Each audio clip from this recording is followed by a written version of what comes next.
৭৫ পরবর্তী সময় এবং ২০০৭-এর ১-১১ পরবর্তী সময় থেকে বর্তমান পরিস্থিতি আওয়ামী লীগের জন্য কিছুটা ভিন্ন।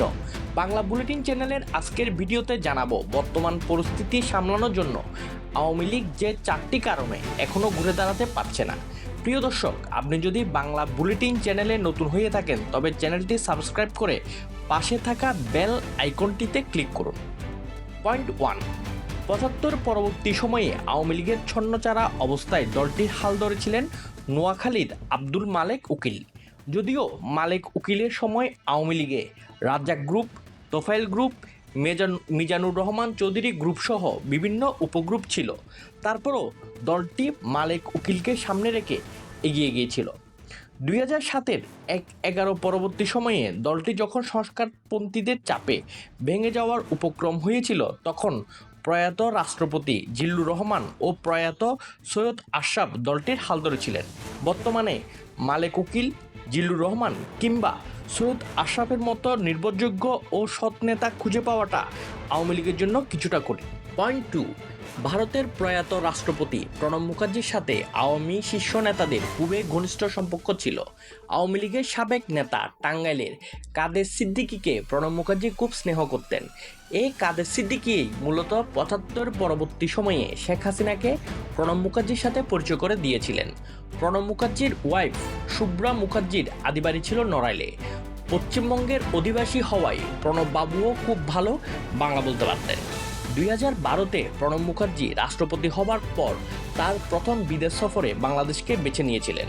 ২০০৭-৮-এর দিকে ভারতের মসনদে তখন কংগ্রেসের জোট সরকার। প্রণব মুখার্জি ছিলেন সেই সরকারের পররাষ্ট্রমন্ত্রী। প্রণব মুখার্জির লেখা বই দ্য কোয়ালিশন ইয়ার্স থেকে জানা যায় বাংলাদেশের রাজনীতিতে তার কতটা প্রভাব ছিল। ২০০৭-এর ১-১১ পরবর্তী সময়ে আওয়ামী লীগ যখন ভাগ হয়ে যাওয়ার উপক্রম, তখন আওয়ামী লীগের শীর্ষ নেতাদের এক থাকার পরামর্শ দিয়ে প্রণববাবু বলেছিলেন দুঃসময়ে কাউকে ছেড়ে যাওয়া পাপ। ২০০৭-৮-এর দিকে আওয়ামী লীগের জন্য ইন্টারন্যাশনাল লবিং মেনটেন করতেন প্রণব মুখার্জি। ২০০৮-এর ফেব্রুয়ারি মাসে তৎকালীন সেনাপ্রধান মইনুল আহমেদ ভারত সফরে গিয়ে প্রণববাবুর সাথে বৈঠকে অংশ নেন। সেই বৈঠকে তখন বাংলাদেশের কারাগারে বন্দী শেখ হাসিনা ও খালেদা জিয়াকে মুক্তি দিতে মইনুল আহমেদকে অনুরোধ করেছিলেন প্রণব মুখার্জি। অনেকেই হয়তো বলবেন, নরেন্দ্র মোদী তো এখন শেখ হাসিনার জন্য ভালোই ভূমিকা রাখছেন, কিন্তু ব্যাপারটা হচ্ছে রিলেশনের আসলে বিভিন্ন লেয়ার থাকে, আন্তরিকতার বিভিন্ন ধাপ থাকে। বর্তমানে প্রণব মুখার্জির না থাকাটা ভালোই টের পাচ্ছে আওয়ামী লীগ। পয়েন্ট 3, আওয়ামী লীগের বিভিন্ন দুঃসময়ে দলের জন্য রাজপথে লড়াই করতেন তোফায়েল আহমেদ, মতিয়া চৌধুরী, সাজেদা চৌধুরী, মোহাম্মদ নাসিম, আব্দুর রাজ্জাক, সুরঞ্জিত সেনগুপ্ত সহ আরও অনেক জাদ্রেল নেতা। তাদের সাহসী বক্তব্য মনোবল বাড়াত তৃণমূলের আওয়ামী নেতাকর্মীদের। এইসব নেতাদের অনুপস্থিতি আওয়ামী লীগের জন্য বিরাট ধাক্কা। বিগত 15 বছরে এসব বাগা নেতা নেত্রীর রিপ্লেসমেন্ট তৈরি করার চেয়ে আওয়ামী থিঙ্ক ট্যাঙ্কের মনোযোগ বেশি ছিল পদ বাণিজ্য করে গৃহপালিত নেতা তৈরির দিকে, ড্রয়িং রুমের নেতা বানানোর দিকে। নেতা তৈরির এই গ্যাপটা ভালোই ভুগাবে আওয়ামী লীগকে।